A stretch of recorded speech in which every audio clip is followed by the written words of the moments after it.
Welcome back, everyone, to the Well. I want to thank you for tuning in and listening and following us on all of our platforms. You have been amazing supporters. Listening to our podcast on Spotify, on Noom, on Apple Music, on Buzzsprout, on Amazon Music. We have really been moving our ratings because of you, and we say thank you for listening and being a part of our podcast. So, we're still talking about false humility, what it is, and how it can impact our lives. And so, while I was driving tonight, I was thinking of along the terms of how um, when social circles, when we're in social circles, and sometimes um, you have the loud one in the bunch. You have the observer in the bunch. You have the um, semi aggressor, but not in a negative sense, so to speak. And then you have the false humility one, where that person is strategizing each individual. Now, everybody that knows me knows that my life study is human behavior. And so understanding the human behavior. And so much so I went to school for it to get even more knowledge. And so along with, going to school and learning new things and trying to understand the human behavior starts with the mind, and it starts with um, a question. Hence why you see all of these question marks on this advertisement. And so the question is, why would someone put themselves through all of that? Um, do we really know that we are operating in false humility? And so um, I'm not going to get too deep tonight. I'm just not going to get too deep. Of course, we'll be using Watchman Nee's book, Release of the Spirit. And the whole goal of this podcast is to release our spirit man to be exposed to the Spirit of God, to cause the outermost man. Now, let me go back because there are three parts to man. There's the inner man, which is the spirit. There's the outer man, which is the soul. And there is the outermost man. Why is he called the most? Because he does the most, and that's the flesh, this shell that we live in. And our goal is to reverse and to live from the spirit being the outermost man, the soul being the inner man, and the body being submitted to the spirit above all things, if that makes sense. So I went to Google. I don't care how many degrees you have, Google always has something to add to it. Okay. And this is not about me and degrees. It's just, just trying to express understanding human behavior, hence why I choose so many of these great topics to talk about. And so I went to Google, and my AI overview says false humility is insincerity, modesty, or self deprecation used to manipulate others, gain praise, or mask underlying pride and arrogance, often appearing as humble, bragging, fishing for compliments or excessive self-criticism for attention rather than a genuine lack of self-importance. It's a performance to appear virtuous while serving a self-centered agenda, contrasting with true humility, which is an accurate self-assessment and submission to a higher purpose. Hence, the the innermost man, the inner man, which is our spirit, needs to come forth. He's really trying. He wants to come forth because I believe that God's whole purpose, other than man's chief end, is to glorify God and enjoy Him forever. He wants us to be true to who He created us to be. He wants us to mirror Him, His characteristics, right? And so I just believe that if we want it, we can have it. And I've been down this road, you know, as a child, being seen but not heard, and not being allowed to have a voice, and um, not being able to be expressive. And so um, doing things as a little girl for attention, like um, laughing loud and dancing and winning all the contests, and jumping through all of these hoops so that my mother could see me. But that's neither here nor there. Once I realized that I'm seen by God, and that became just a part of my personality, my character, until the attention that you were contending for. And this is not a word of warning, this is a word of wisdom that I'm about to release right now. The attention that you were contending for becomes a weapon against your life, your soul, your character, your personality, right? And you find yourself more alone than you did trying to gain all of this attention to be around or be seen or be heard. And so let's look at why false humility is different from true humility. Motives. False humility seeks external validation and self promotion. True humility is an internal state of recognizing one's place and flaws without needing an applause. Now, if we keep operating in this false humility, you're going to wish you never got the applause. Why? Because what happens is being seen means in a lot of ways, not for everybody, that you're empty.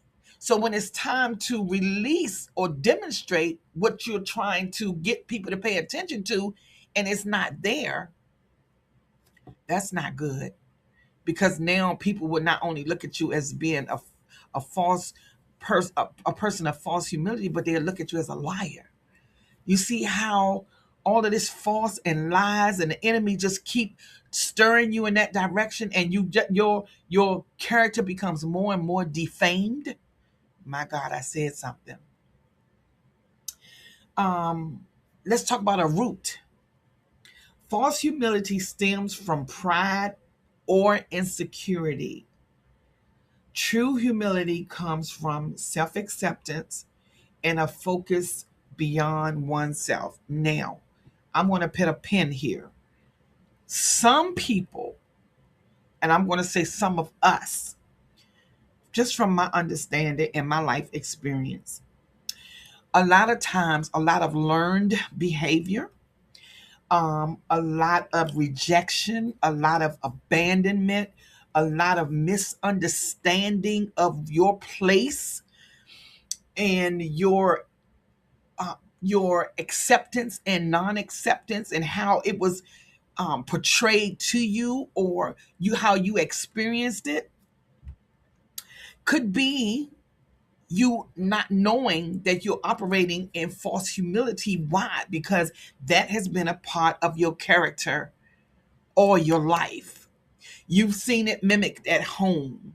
You've seen it, let me backtrack a little bit. Sometimes when you're in a family and you have a sibling, I'm just going to say a sibling, with a disability, and it looks like they're getting all the attention, and before you know it, you're starting to act out. It's like, see me, see me, see me. You're contending for that attention, right? And so a lot of times false humility can be unintentional, right? And then it could be the fact that your voice was muzzled like mine was. It could be that you were not allowed to be who you always desired to be.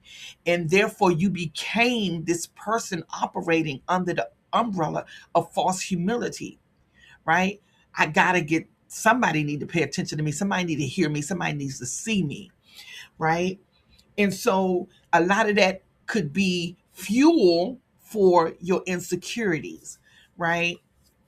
Um, Growing up in a household where I try not to harp on this too much because it was very painful growing up, um, where you're beat. I mean, literally beat, like a slave being beat, like being flogged, right? Um, for the least little thing, right? You tell the truth, you being beat. You tell a lie, you being beat. You do good and somebody else do wrong, you being beat.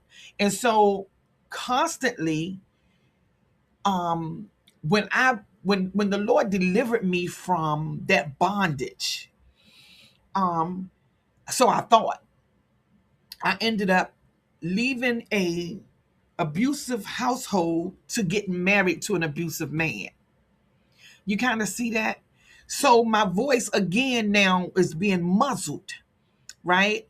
Um, I found outlets that only led me to be seen in a negative light to me, right? Because remember, it says root. False humility stems from pride or sincerity. True humility comes from self acceptance, which many of us did not have. We didn't know to have it, or focus beyond oneself. You don't grow up with these traits. Let me clarify.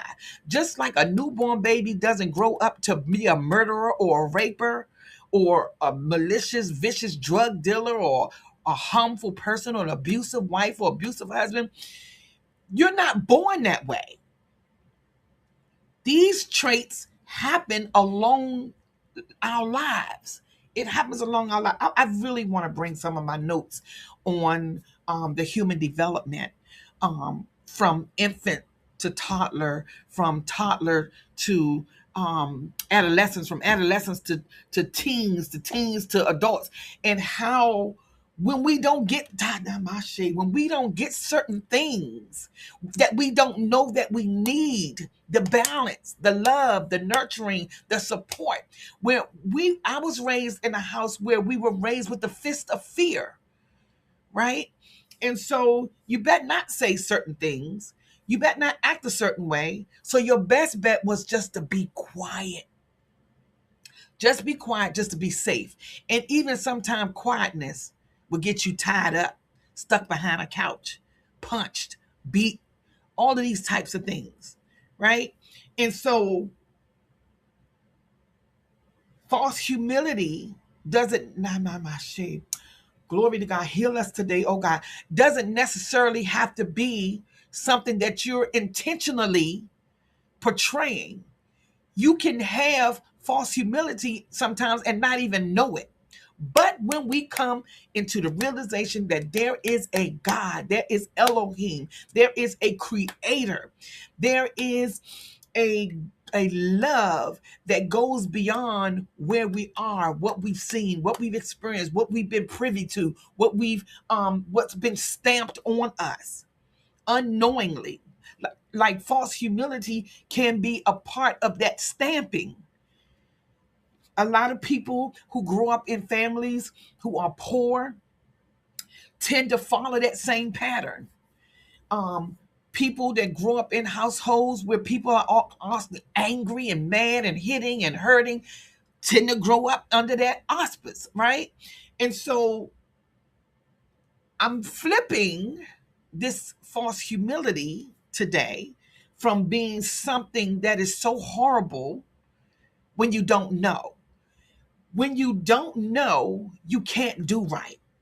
When you're ignorant to understanding and clarity and wisdom of becoming somebody that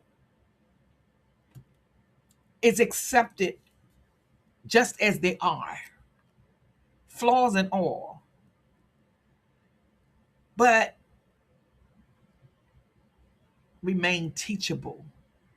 Like growing up in my household, I hated everything, everybody, angry all the time, just mad, mad, mad, angry, mad, angry, mad.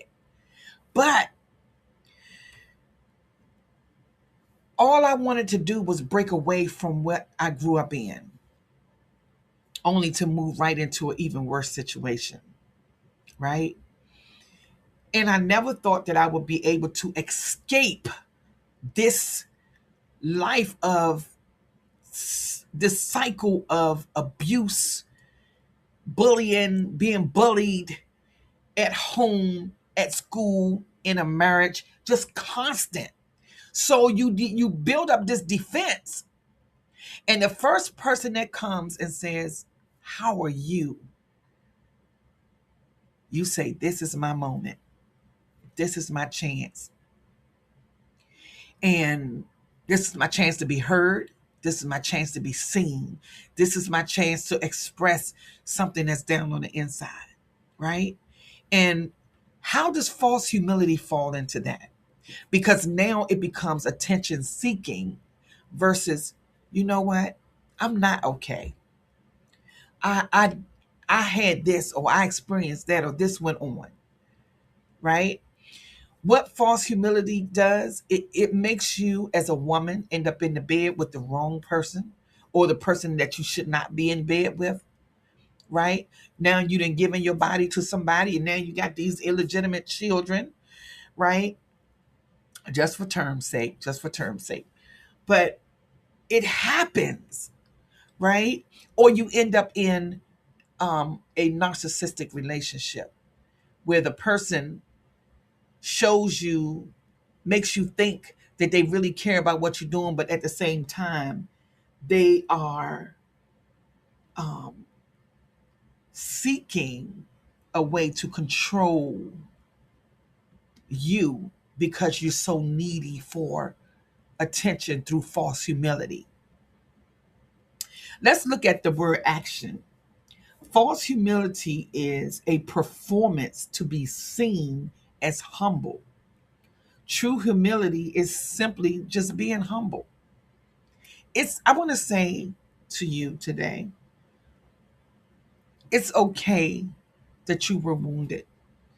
It's okay that you don't know that you're operating in false humility. I want to say it's okay that you grew up in the family or the circumstances that you grew up in. But telling your truth and saying, "This is who I am, and that was who I was, but I know that God has something greater in store for me."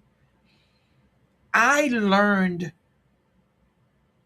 love through my pastor grandma.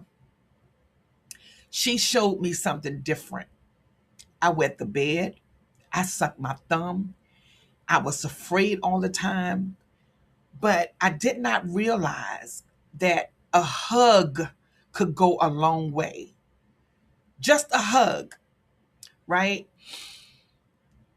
What the hug did for me was put a crack in a shell of attention seeking. When I met my pastor grandma and she desired to spend more time with me and pour into me, she could see, I felt like her love could see through me. So I didn't have room to be false with her. But when I went home, though I regretted it, I had to change face. It's sort of like what brings me to this minor topic here. Being around, I started off talked about the friendship circle, the social circle. Being amongst a group of friends that's been friends for years and you're the new girl on the block. And you see each and every last one of them.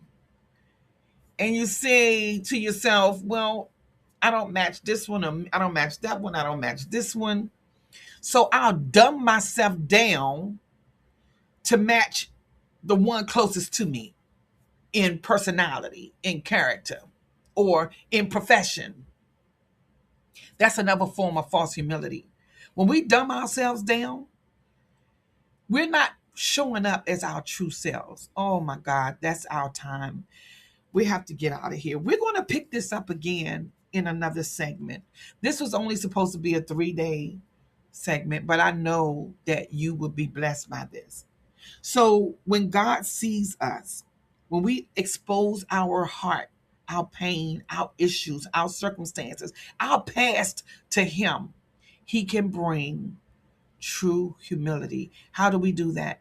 We're in this 21 days of fasting. Lord, show me how to get your attention, seek your attention versus the attention of man. All right, so that's my time. I have to get out of here. God bless you and thank you for joining me here at the well.